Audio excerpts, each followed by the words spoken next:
శ్రీ కాళీమాత దేవాలయం. ఈ దేవాలయం హైదరాబాద్లోని మియాపూర్లో ఉంది. ఇక్కడ మనకు కాళీమాత, దుర్గామాత, అలాగే శివలింగం, శివాలయం, యమధర్మరాజు, ఆంజనేయ స్వామి ఇలా చాలామంది దేవతలు దర్శనమిస్తారు. ఇవన్నీ అందరికీ తెలిసినవి. కానీ మీలో ఎంతమందికి ఈ విషయం తెలుసు? ఇక్కడ కాళీమాత మందిరం నిర్మించే సమయంలో ఎన్నో దైవ సర్పాలు వాటి ప్రాణాలు కోల్పోయాయి.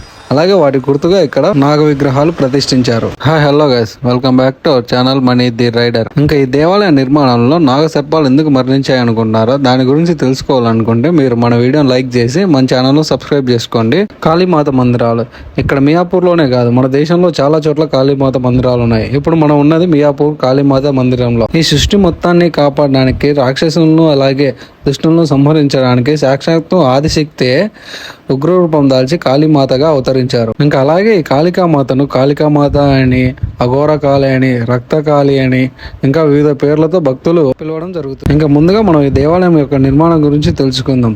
పూర్వం ఈ ప్రాంతంలో జ్ఞానానంద సరస్వతి అనే ఒక గురువు నివసించేవారు. ముందుగా ఇక్కడ గురువు యొక్క అనుగ్రహం చేత దుర్గాదేవి ఆలయం, శివాలయం, పంచముఖ ఆంజనేయ స్వామి విగ్రహం, ఇక దాని తర్వాత కాళికామాత మందిరం నిర్మించారు. ముందుగా నిర్మించిన దుర్గామాత దేవాలయం, శివాలయం, ఆంజనేయ స్వామి దేవాలయాల వల్ల ఎలాంటి ఇబ్బందులు జరగలేదు. కానీ ఈ కాళికామాత దేవాలయం నిర్మించే సమయంలో ఇక్కడికి అనేక పాములు వచ్చి ప్రాణాలు కోల్పోయాయి. వాటికి ప్రతీకగా ఇక్కడ వాటి విగ్రహాలను కూడా ఏర్పాటు చేశారు. ఇప్పుడు మీరు చూస్తున్న ఈ నాగ విగ్రహాలన్నీ ఇక్కడికి వచ్చి ప్రాణాలు కోల్పోయిన పాముల యొక్క విగ్రహాలు. ఇక్కడ ఉన్న నాగ విగ్రహాల దగ్గరకు వచ్చి మీరు మొక్కుకుంటే మీ సమస్యలన్నీ తిరిగిపోతాయి.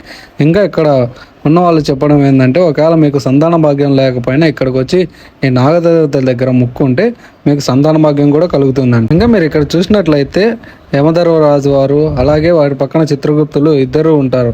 నాకు తెలిసి ఇంతవరకు నేను ఏ దేవాలయంలో ఇలా చూడలేదు. ఒకవేళ మీరు చూసింటే కామెంట్ చేయండి. మీరు ఇక్కడికి వచ్చి మియాపూర్లో ఉన్న కాళికామాతను సందర్శించి దాని తర్వాత యమధర్మరాజును దర్శించుకుంటే మీ యొక్క యమగండాలు, యమపాశాలు అన్నీ తొలగిపోతాయండి. ఇక్కడ దర్శనం ఇస్తున్న ఈ కాళికామాతకు అఘోర కాళి అని కూడా పేరు ఉంది. ఆ పేరు ఎందుకు వచ్చిందంటే, ఇక్కడ మీరు ఎంటర్ అయ్యేటప్పుడే స్టార్టింగ్లో మనకు శివలింగం ఉంటుంది. అందరు అనుకుంటున్నట్టు అది శివలింగం కాదు, అదొక అఘోర లింగం. ఈ యొక్క అఘోర శివలింగం కారణంగానే ఇక్కడ ఉన్న కాళికామాతను అఘోర కాళి అని కూడా పిలుస్తారు. ఇంకా అలాగే ఇక్కడ ఉన్న కాళీమాతకు ప్రతి శుక్రవారం అలాగే మంగళవారం పూజలు, అభిషేకాలు జరుగుతాయి. అలాగే మీరు బాగా గమనిస్తే ఇక్కడ హైదరాబాద్లోని మియాపూర్లో ఉన్న కాళికామాత విగ్రహం అలాగే ఫేస్ కట్ మొత్తం కూడా కోల్కతాలో ఉన్న కాళికామాత లాగే ఉంటుంది. ఇంకా అలాగే మీరు ఈ కాళికామాతను దర్శించుకునేటప్పుడు కాళికామాత వెనుక వైపు ఒక బ్యానర్ లాగా పట్ట ఉంటుంది కదా, అక్కడ చూస్తే కాళికామాత యొక్క 10 రూపాలను భక్తులు దర్శించుకునేలాగా బ్యానర్ రూపంలో చిత్రీకరించారు. ఇంకా నేను వచ్చిన వేళ విశేషమో లేదా అమ్మవారి అనుగ్రహమో తెలియదు, కానీ సరిగ్గా నేను వచ్చి అమ్మవారిని దర్శించుకున్న సమయంలోనే ఇక్కడున్న పూజారి గారికి పిలిచి ఈ తైలాన్ని నాకు ఇచ్చి అమ్మవారి అఖండ జ్యోతుల్లో వేయమని చెప్పారు. ఇక్కడున్న అఖండ జ్యోతి ఎప్పుడు కొండ ఎక్కకుండా ప్రతిక్షణం ప్రతిజ్వలిస్తూనే ఉంటుంది. ఇంకా మీరు ఇక్కడ చూసినట్లయితే కాళికామాత దేవి పక్కనే కాలభైరవులు ఇద్దరు విగ్రహ రూపంలో దర్శనమిస్తారు. మామూలుగా ఏ దేవాలయంలో అయినా కాలభైరవులు ఒకరే ఉంటారు, కానీ ఈ దేవాలయంలో మీరు చూసినట్లయితే ఇద్దరు ఉంటారు. ఇంకా అలాగే మీకు ఈ కాళికామాత దేవాలయంలో చూస్తే కాళికామాత పాదాల వద్ద శివుడు అదే శంకరుడు ఉంటాడు. అలా ఎందుకు ఉన్నాడో మీకు తెలుసా? దానికి గల కారణం ఆదిశక్తి ఉగ్రరూపం దాల్చి దుష్ట సంహారం చేసిన తర్వాత కూడా శాంతించదు. ఇంకా ఇది ప్రళయానికి దారితీస్తుందని దేవతలంతా కలిసి చర్చించుకుంటూ ఉంటారు. అదే సమయంలో శివుడు వెళ్ళి కాళికామాత ముందు పడుకుంటారు. అప్పుడు కాళికామాత తన అడుగు తీసి శివుడి మీద పేస్తుంది. అలా శంకరుడి యొక్క దేహం మీద కాళీమాత పాదం మోపగానే కాళీమాత ఉగ్ర రూపం వదిలి ఆదిశక్తిగా మారుతుంది. ఇంకా ఇక్కడ కాళీమాతకు నవరాత్రుల సమయంలో ఘనంగా ఉత్సవాలు జరుగుతాయి. అలాగే ఇక్కడ ఉన్న కాళీమాత భక్తుల యొక్క కోరికలు నెరవేరుస్తుంది, భక్తుల యొక్క కష్టాలు కూడా తీరుస్తుంది అని ఇక్కడి ప్రజలు నమ్ముతారు. మీరు ఈ కాళీమాత దేవాలయానికి రావాలనుకుంటే ఎటువంటి మంచి రోజు అవసరం లేదు, ఏ వారం అవసరం లేదు. మీరు వారం 7 రోజుల్లో ఏ రోజు వచ్చినా ఇక్కడ భక్తులు ఉంటూనే ఉంటారు.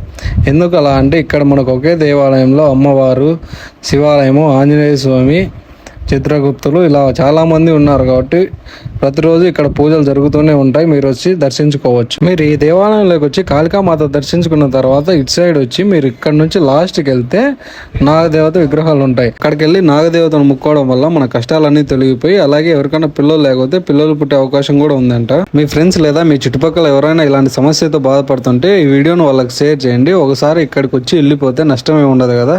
మన ప్రయత్నం మనం చేయాలి, తర్వాత దైవాధీనం. ఇంకా అలాగే మన వీడియోని లైక్ చేసి మన ఛానల్ను సబ్స్క్రైబ్ చేసుకోండి. ఇంకో ఇంట్రెస్టింగ్ వీడియోలో మళ్ళీ కలుద్దాం. Tata, by by.